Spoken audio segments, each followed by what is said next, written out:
Kementerian Sosial menetapkan 5,5 juta orang sudah tidak layak menerima bantuan sosial, baik itu PKH, BPNT, KIS PBI, BST, BLT, ataupun bantuan sosial lainnya, sehingga akan dicabut dari kepesertaannya dan akan digantikan dengan yang baru. Siapa sajakah nama-nama yang bisa mengganti kepesertaan yang dicabut ini dan seperti apa cara mengajukan agar bisa menerima bantuan sosial ini?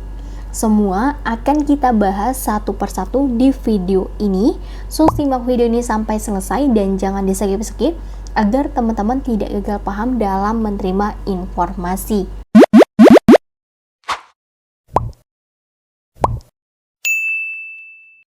Assalamualaikum warahmatullahi wabarakatuh. Halo teman-teman, welcome to Input Media. Sebelumnya, buat teman-teman yang belum follow Instagram aku dan belum subscribe ke channel ini, yuk follow dan subscribe dulu agar teman-teman tidak ketinggalan informasi terbaru mengenai bantuan pemerintah yang valid dan akurat tentunya.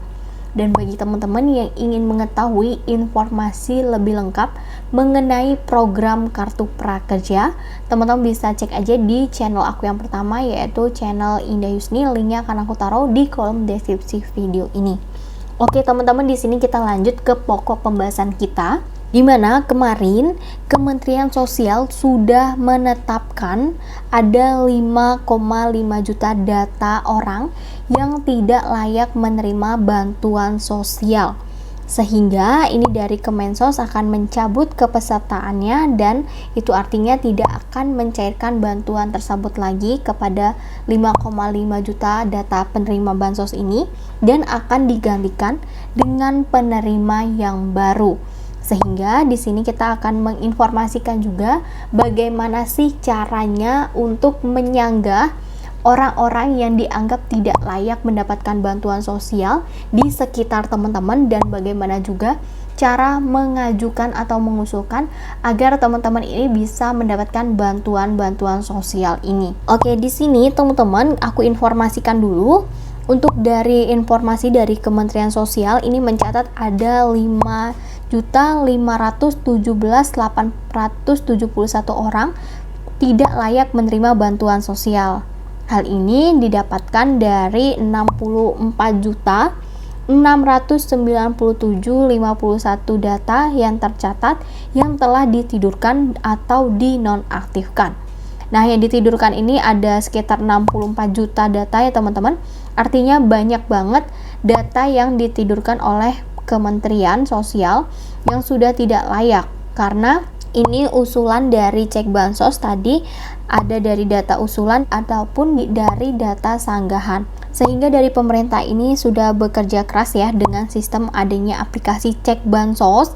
Ini hasilnya ada di sekitar 34 juta data penerima bansos yang dapat diperbaiki dan ada 20 juta orang yang sudah terima bansos dan ada usulan baru sekitar 20 juta orang dan mereka ini sudah menerima bansos ada sekitar 15 juta. Jadi dari data 20 juta usulan baru itu hanya 15 juta orang yang dianggap layak untuk menerima bantuan sosial.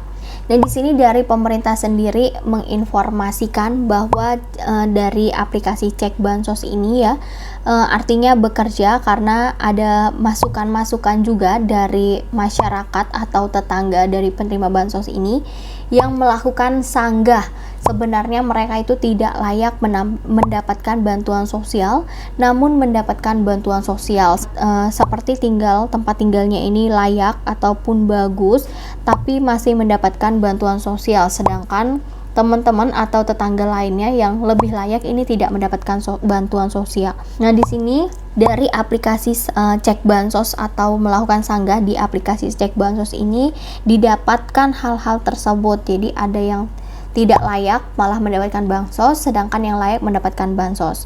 Oleh sebab itu dari pemerintah ini sendiri mengajak masyarakat untuk tidak takut melaporkan teman atau tetangganya yang tidak layak, Justru dari sini jika teman-teman melaporkan itu data kalian akan dirahasiakan ya, identitas pelapornya. Jadi teman-teman diharapkan untuk melakukan lapor jika dianggap tidak layak dan melakukan usulan juga di aplikasi Cek Bansos jika ada yang layak mendapatkan bantuan sosial. Dibuktikan dengan foto-foto ya teman-teman. Nah, sehingga di sini aku juga akan menginformasikan cara melakukan usulan dan sanggah di aplikasi Cek Bansos.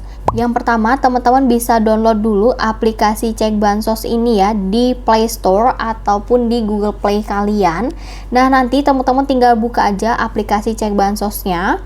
Maka akan muncul tampilannya itu seperti ini. Kalian yang belum punya akun aplikasi Cek Bansos ini, silahkan membuat akun baru terlebih dahulu di bagian sini. Kemudian silahkan teman-teman masukkan nomor KK, NIK, nama lengkap sesuai KTP, provinsi, kabupaten, kecamatan, kelurahan, kemudian alamat sesuai KTP, RT, RW, nomor handphone, email, username, password, dan lain sebagainya. Ini silahkan teman-teman isi dengan benar. Selanjutnya silahkan teman-teman lampirkan foto, swafoto dengan KTP, itu artinya teman-teman foto selfie memegang KTP, kemudian kalian juga foto KTP-nya, kemudian unggah di bagian sini. Seperti ini contohnya, kalian ambil gambar aja teman-teman seperti ini. Kemudian kalian langsung foto langsung, kemudian langsung diupload. Kalau sudah, kalian klik aja buat akun baru. Ketika teman-teman sudah berhasil membuat akun, maka teman-teman sudah bisa melakukan akses di menu aplikasi Cek Bansos.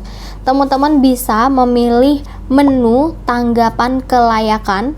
Di sini nanti akan ada tanggapan kelayakan, layak penerima bansos atau enggak. Kemudian nanti keluar juga daftar nama-nama penerima bansos di lingkungan kalian, di daerah teman-teman ya, di kelurahan atau desa teman-teman.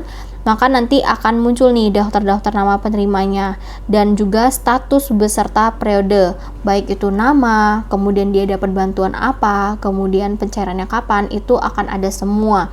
Nah, kemudian pemilik akun nanti bisa melakukan tanggapan kelayakan pada penerima manfaat, baik itu teman kalian ataupun tetangga di sekitar teman-teman. Kemudian kalian nanti pilih aja icon oke atau tidak, sehingga nanti di situ ketika teman-teman sudah masuk ya ke dalam aplikasi tanggapan kelayakan, nanti teman-teman akan diminta untuk bukti bahwa benar kalau sanggahan kalian ini, tetangga kalian itu tidak layak, dengan cara mengupload foto penerima bansos tersebut. Nanti akan dilakukan pengecekan oleh pihak Kemensos apakah benar data yang kalian ajukan atau yang kalian bilang ini tidak layak, beneran tidak layak atau tidak. Dan kalau benar tidak layak, nanti akan dicabut.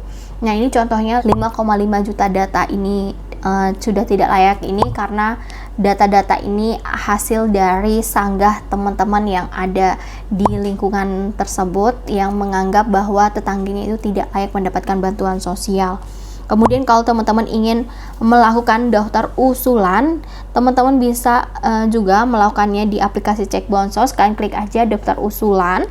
Kemudian nanti teman-teman bisa mendaftarkan diri, keluarga ataupun masyarakat lain atau fakir miskin lain dengan cara pilih tombol usulan seperti ini.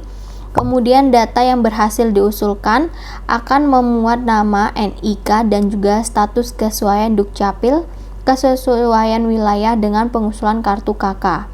Kemudian data langsung dipadankan dengan Dukcapil dan hanya akan muncul apabila NIK yang diinput ada di dalam data DTKS. Jadi seperti itu teman-teman. Nanti jika teman-teman sudah melakukan usulan, maka nanti akan ada informasi lebih lanjut ya mengenai usulan tersebut dan nanti akan dilakukan pemeriksaan lebih lanjut oleh Kemensos apakah orang tersebut layak atau tidak.